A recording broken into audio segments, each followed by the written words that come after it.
This is YouTube Periodicity Higher Level, and a warm welcome back to my YouTube channel. Question 1. Which electrons are removed from iron, which is Z equals 26, atomic number is 26, so form iron 2. Well, iron, so it's scandium, titanium, so many fellows complain.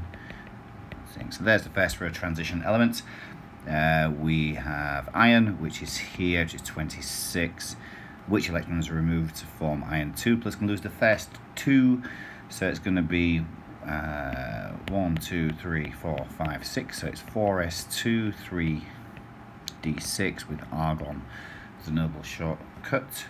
And we are obviously going to lose our 4s2. You knew that, right? B. 2. How is colour produced in transition metal complexes? We all know that the 1, 2, 3, 4, 5 d orbitals split into two at the top, 3 at the bottom. This is T2G and EG. That's not in the IB syllabus, so they don't care, so don't worry about it. The energy with Planck's constant V hits the electron. It's promoted to a higher level.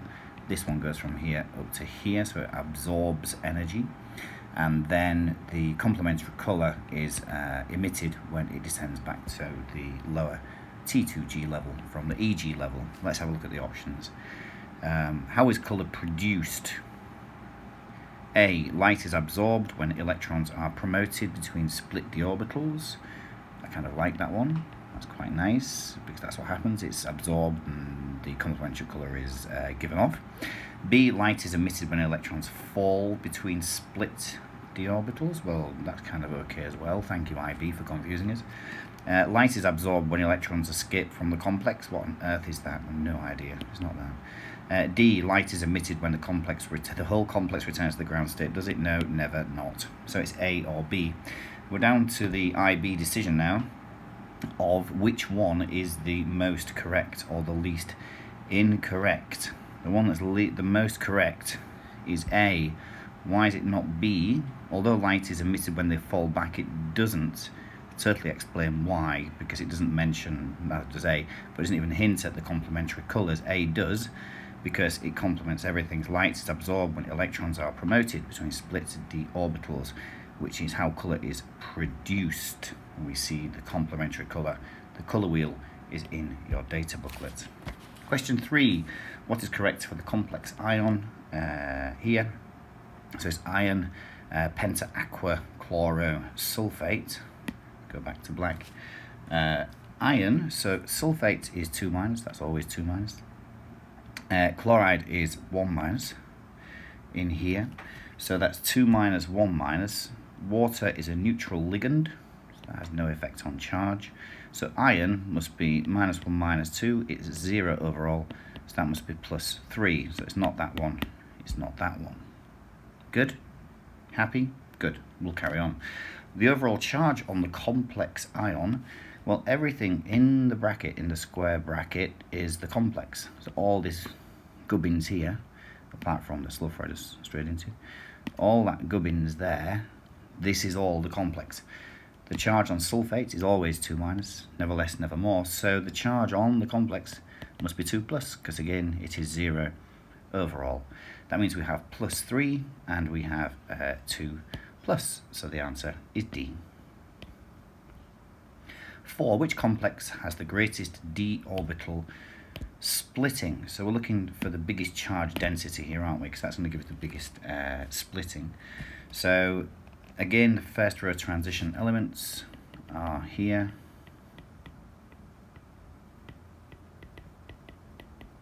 Great. Hope you're used to my handwriting now. So we've got iron, or we've got cobalt. Iron or cobalt. So cobalt is this one here. There's no more protons, so this one's going to be less protons, so it's going to have the higher charge density. So that's going to be, so it's not that one, and it's not D either. Good.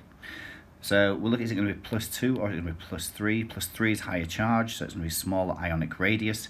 That means it's going to be more exothermic for hydration enthalpy. Why am I saying that? It's asking about d orbital splitting. It's the same thing. And we've also got orange, which is low, at the low frequency end of the spectrum. So the answer is B. Question 5. Part of the spectrochemical series is shown for transition metal complexes. Iodide less than chloride, less than water, less than ammonia. Which statement can be correctly deduced from the series? So let's go back to the black pen. H2O increases the PD separation more than the Cl minus. We're not talking about PD separation. I've never taught that. I've never been taught that. So it's not A, we're talking about DD orbital separation. Oh, H2O increase, so this is DD separation, so that's a bit better.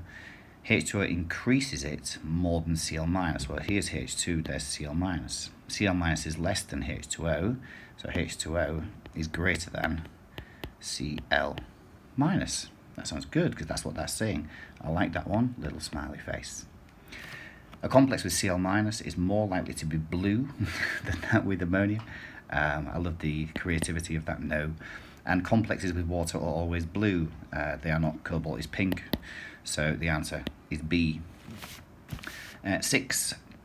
Cobalt hexachloro ion is orange, while cobalt hexaamino is yellow. So which statement is correct? COCl6 3- absorbs orange light. No, it transmits orange light, so it's not A. B, the oxidation state of cobalt is different. No, it's what? No, it's not, because Cl minus is -1, that's -3, that means that must be +3 in that one.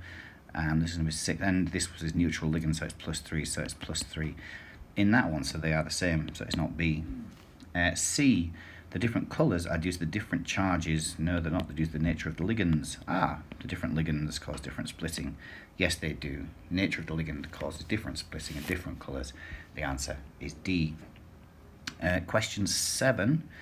What is the charge on the iron 2 complex in iron dihydroxy tetraaqua bromide? We're going to be looking here. So bromine is -1, as far as I know. This is neutral, and this is 2 times -1. So that's -2 -1, so that's -3. Sorry, that's -3 in here, but that's -1, so that's -2. So that must be, let's do that again. -1 for bromide, good. -2 for this one. Because the OH is doing a -2, we want to know the charge on the iron 3. If that's -2, that's -1. -2 to -1 is +1. So the answer is 1 plus. The answer is B. Question 8. Ammonia is a stronger ligand than water, which is correct when concentrated aqueous ammonia solution is added to dilute copper 2 sulfate solution. Is it A, the d orbitals in the copper ion splits? Well, did anyway. It's no different. Doesn't matter about the ligand. They're going to do that anyway. B, there is a smaller splitting of the d orbitals. And no, it's going to be bigger because it's saying it's a stronger ligand, so it's not that one. Ammonia replaces water. Well, it's a stronger ligand than water, so yes, it will. I like that one. The colour fades. What are you talking about? The answer is C. Question 9. What is the correct explanation for the colour of copper hexaaqua 2+? Let's go back to blue. A, light is absorbed when an electron moves to a d orbital of higher energy. It is. I like that. Let's just see if there's something more correct or less incorrect. Light is released, like it was in a cage, when an electron moves to a d orbital of higher energy. No, it's absorbed, so it's not that. Light is absorbed when electrons move from ligands to the central. They're dancing around. No, they're not.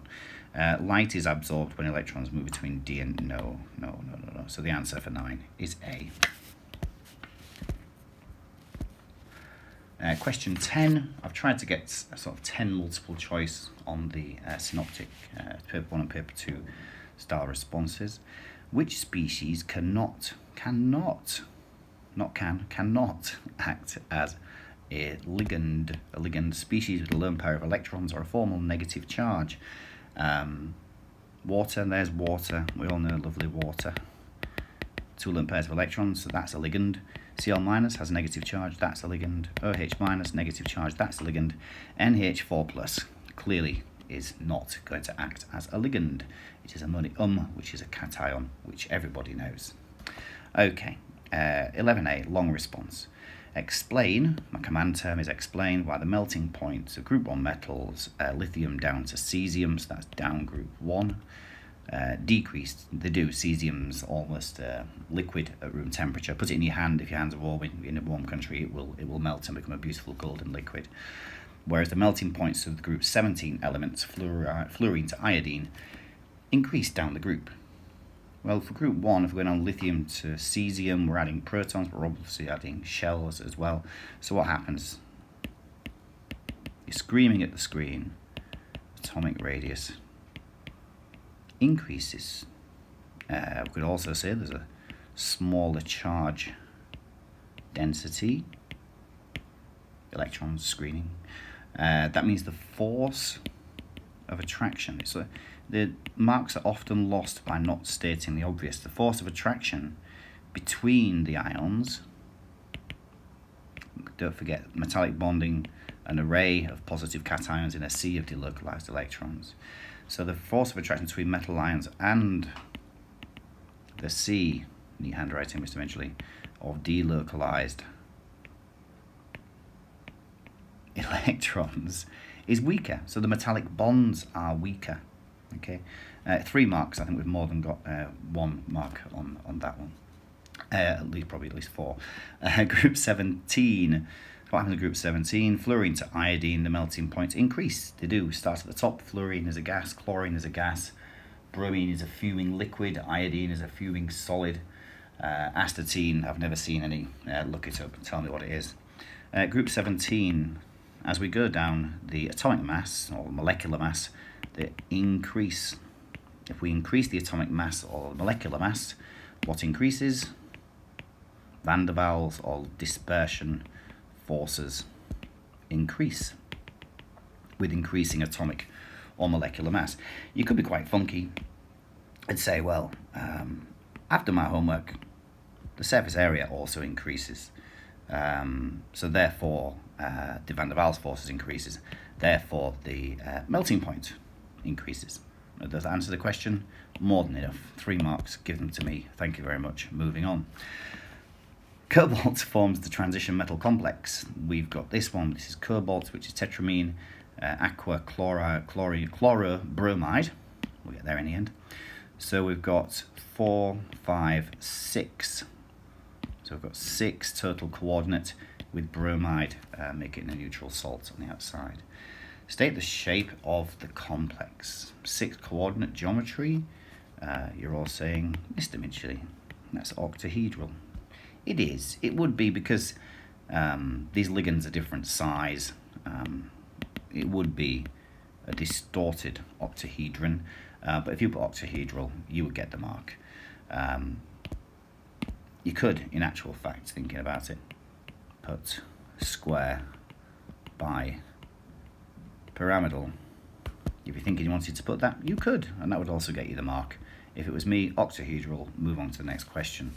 11c, deduce the charge on the complex ion and the oxidation state of the cobalt. So the charge on the complex ion, so that's this little beastie here.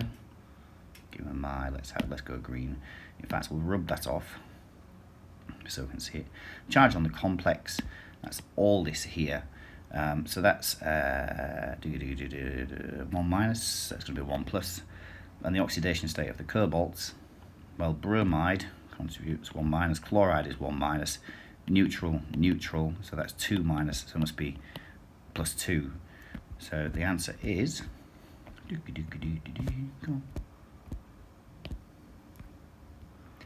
charge on the complex is, where's my pen?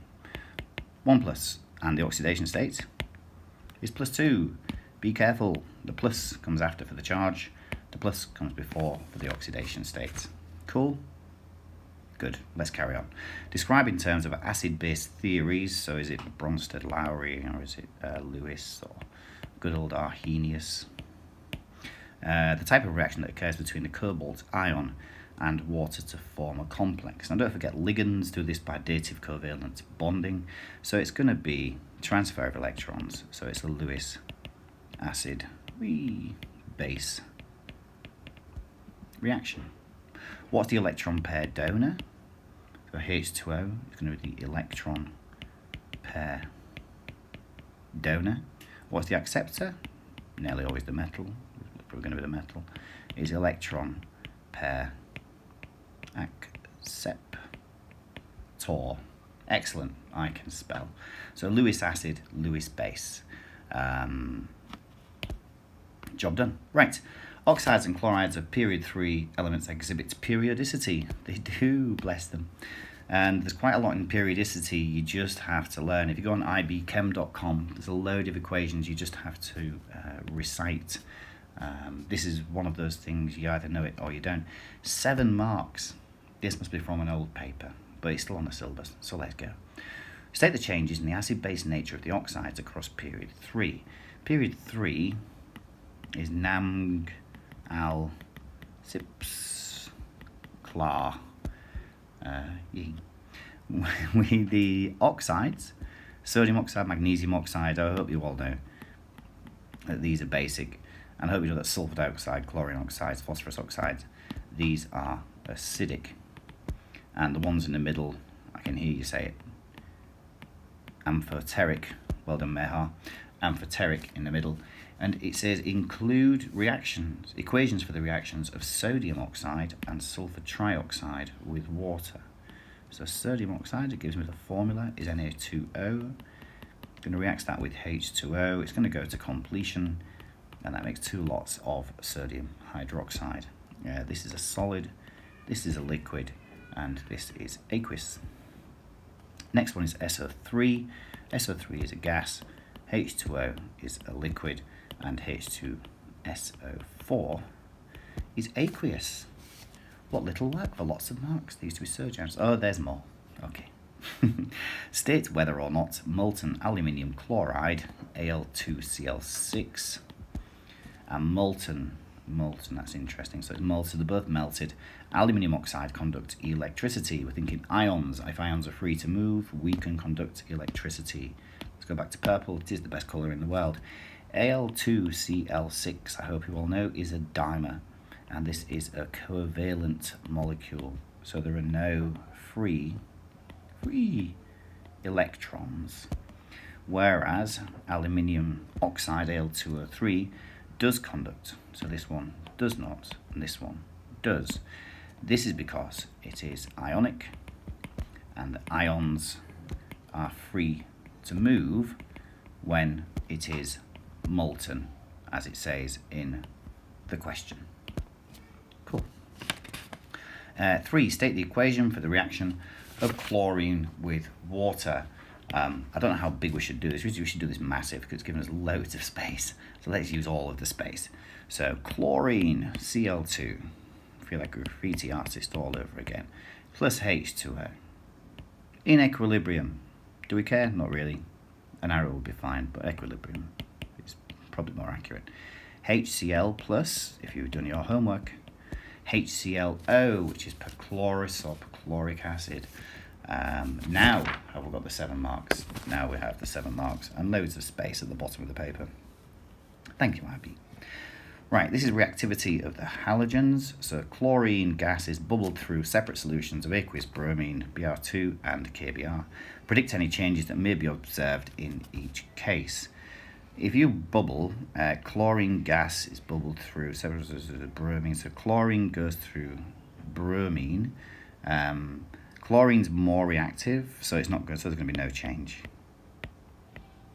The thing to remember with these is the most reactive ends up as the ion, and that works for everything in the periodic table, metals or non-metals. The most reactive ends up as the ion. Chlorine is already the more reactive, it's already going to end up as the ion. But with potassium bromide, it's going to go from colourless, do we care about the U? I don't care about the U.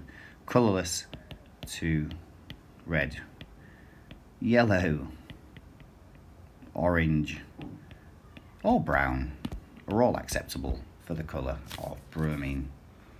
States half-line equations for these. We've got loads of room, so let's use it. 2Br minus AQ is going to go to Br2, it's going to be aqueous, plus 2 electrons. Chlorine is going to pick up 2 electrons and become 2Cl minus aqueous. Jolly good. Right, the hydrogen halides do not show periodicity. Do not show perfect periodicity. What a beautiful sentence. A bar chart of boiling point shows that the boiling point of hydrogen fluoride is much higher than periodic trends would indicate. So this one here, give my pen back. This one here, thank you, is way higher. Why is it way higher? Explain why HF is much higher. Because of hydrogen bonding, which is the strongest intermolecular force, hence it is anomalous or tends to stand out when compared with the rest of these here. Explain the trend in HCl, HBr, HI. Well, it's steadily increasing. Why? Because the surface area is increasing. What else is increasing? The molecular mass or the atomic mass is increasing. MR or AR is increasing, and therefore the van der Waals or dispersion forces are increasing, which leads to increasing boiling point as you go down these hydrogen halides. Very good. Next question. Transition metals form complex ions which are usually coloured.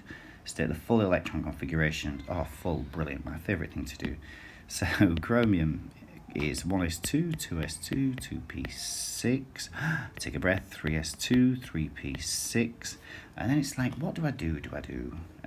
It's got a choice, can do 4s1, and then 3d5, not forgetting chromium, plus copper are the anomalies, the exceptions you need to remember from the D block, or is it 3d5, 4s1, and do the IB care? No, they don't care. Either are correct. If you remember 3d5 and 4s1 and all that is correct, give yourself 1 mark and a pat on the back. Chromium 3+, we do care that you lose the 4s first. So this one's going to go and then you're going to take 2 away from there, which is 3. So all this which is the same, 3d3. I got my 2 marks. I'm moving on. A happy boy. Right, 12E, chromium 3+ ions and water molecules bond together to form the complex chromium hexaaqua ion. Describe how the water acts and how it forms the bond. So H2O, easy marks, is a ligand. Okay, a ligand forms a dative covalent bond. It's donating a pair of electrons, so it's acting as a Lewis base. Look at the acid base character bit. Whereas chromium 3+ is doing the opposite because it's reacting with it, is a Lewis acid. Metal cations are always Lewis acids. Cool. Right, 12F. Explain why this is coloured. Oh, they love this question, don't they? This one keeps coming up. Explain why it's coloured. 3 marks. Where are they going to come from? Well, the first mark is for saying that chromium 3+, Cr3+, has a partially filled d orbital. Let's put the word in. Orbital. Good. What's it saying? Explain why it's coloured. So we've got our 1, 2, 3, 4, 5 d orbitals. They split when surrounded by ligands into T2G and EG. Electrons are promoted from the ground state to a higher state when light in the visible region of the spectrum with energy equal to hV is absorbed. The gap here between these two split levels corresponds to a region in the visible spectrum. And what we see, we don't see what's absorbed, we see what is transmitted. So we see the colour, or the complementary colour. That's the nice word. Complementary colour is seen. 1, 2, 3, done. 12G, outline, including a relevant equation, whether This is acidic, basic, or neutral. Right, so metal cations are going to be acidic through hydrolysis, and they're going to dissociate, so that chromium, Cr. A proton is going to leave one of the waters and form OH. There we go. Okay, so that's 6, now it becomes 5, see that? 6 to 5. Where's 1 gone? Well, 1 has become OH. This is still in square brackets. We've lost a H plus, so this one goes down 1, so that's not 3 plus, it's 2 plus, plus H plus. That will carry on and generate more H plus, and that will become the chromium 1 plus, but we don't really need this for the answer to the question. 1 mark, that's more than enough. We're home and dry. 12H, explain why the number, or how the number of electrons in the main outer energy level of phosphorus can be determined using the data of successive ionization energies for phosphorus. And the number of marks are 2 marks. Okay, so we start off by saying that the successive ionization energies increase with every removal of an electron. That makes sense, right? Same number of protons, less electrons, and be held more tightly. So successive energy, ionization energies increase with every removal of every electron. For phosphorus, because Helibeb, Knofny, Namgal, Sipslar, so Namgal, Sips, so that's going to be 6 across. 2, for the second mark, we said there's going to be a large increase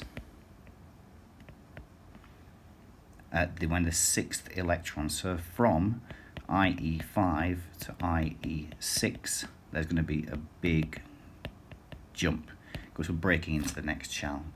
And for the last mark, just to finish off, again, you get a mark for stating the obvious, because you're taking more away as the electrons that are left are closer to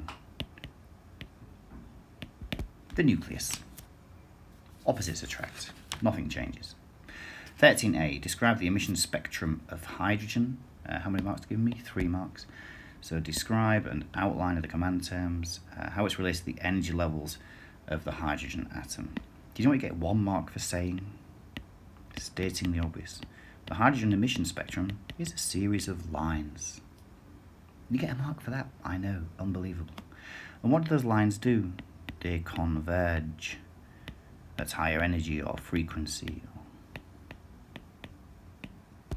And you get a mark for that as well. Unbelievable. Okay. So the electrons, what will the electrons do? So describe, outline how this, so this is describing the spectrum. That's the first bit, that's here. Outline how this spectrum is related to the energy levels. So you should know that the first energy level, n equals 1, is the UV. That's Lyman. You should know that the second is visible, and that's the Balmer. That's who we do him in, Balmer. And the third, obviously, is IR. We all know that that is the Passion series. Have I described the emission spectrum? Yes, series of lines converge at higher frequency. Outline how this spectrum relates to the energy levels. I've got 1, 2, 3 energy levels. I could go on to bracket and fund, but they're not in the IB syllabus, so I don't care, and I'm moving on. 13B, transition elements form complexes such as iron hexacyano 4-, this little beastie here, and iron tetrachloro, to use the oxidation number of iron in each of the complexes. Cn- has a formal -1, and that's going to be -6. If it's -6 for this, that's -4. The difference is +2, which means it must be +2 in that one. Cl is a formal -1, there are 4, so that's -4. It's -1 overall. How do I get from -4 to -1? I add 3 plus 3. 2 marks given to me. Thank you very much. 14A, draw the shape of the PZ orbital. It actually labels the axes for me. If you draw it here or here, you're an idiot, because they're clearly Y and X. Draw it along Z. You know what? You get 1 mark. Cool. 14b, state the electron configuration of iron 3 plus. Lose your 4s before your 3d. Right smack bang. It was 3d6. It's 3d5. The 4s2 have gone. Argon is the next nearest noble gas. Okay. Define the term ligand. I've mentioned this a number of times. Say it in your head before I write it. Correct. It is a Lewis base. It has a lone pair. Forms a dative covalent bond. And the stop. That's 1 mark. We've nailed it. Right. 14. Explain why the complex is coloured. See the IB like this. You should be able to do this in your dreams now. Why is it coloured? First mark. Partially filled d orbital. Well done, Critica. Partially filled d orbital. 1, 2, 3, 4, 5. Split into T2, G3 and EG2. Frequencies of visible light. Let's write this down. Frequencies of visible light absorbed by the electrons by E minus, and they go from low to high, and the colour is due to the remaining frequencies. So from low here to high, and as we said in the previous question, colour, don't care about the U, but I like it, absorbed is complementary, or the colours that are transmitted, because the other colours are absorbed. 14e, the element selenium, atomic number 34, has electrons in the 4s, 3d and 4p. Draw an orbital box diagram, 1 mark, so we're going to be quick to represent these electrons. So we want the 4s, the 3d and the 4p. Now there's the 4s. 1, 2, 3, 4, 5. That's my 3d, and my 4p is going to be 1, 2, 3. Let's use funky purple because it's the best colour in the world ever. That's going to be full. That's going to be full. Up, down, up, down, up, down, and then it's going to be 1, 2, 3, and 4. We're done. We are. Congratulations. Periodicity high.